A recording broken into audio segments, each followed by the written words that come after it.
Hello viewers, welcome to linuxschool.com. Today we are going to see about how to install Sim Editor on CentOS 7. Sim Editor is a graphical text editor advised to maintain a collection of locally stored wiki pages, and wiki page contains text with links to other wiki pages, attachments, simple formatting and images. And then Sim is a programmed in Python using GTK plus libraries. Okay, now in this tutorial we will cover the installation procedure of Sim Editor on CentOS 7. Now here we have to directly install the Sim Editor. Run the following command.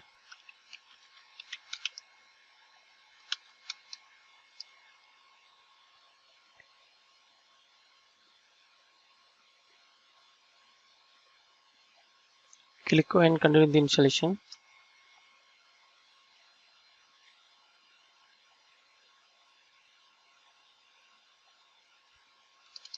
Now the installation successfully completed. Now we have to open the CentOS menu.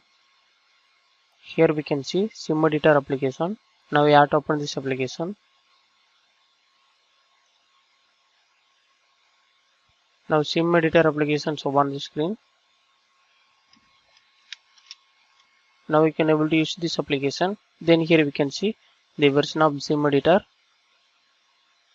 The version of Sim Editor 0.67. Thus you have seen how to install Sim Editor on CentOS 7. Thanks for watching this video. Please subscribe to our YouTube channel Linuxscape. If you still need more video, visit www.linuxscape.com. For any queries to mail support@linuxscape.com.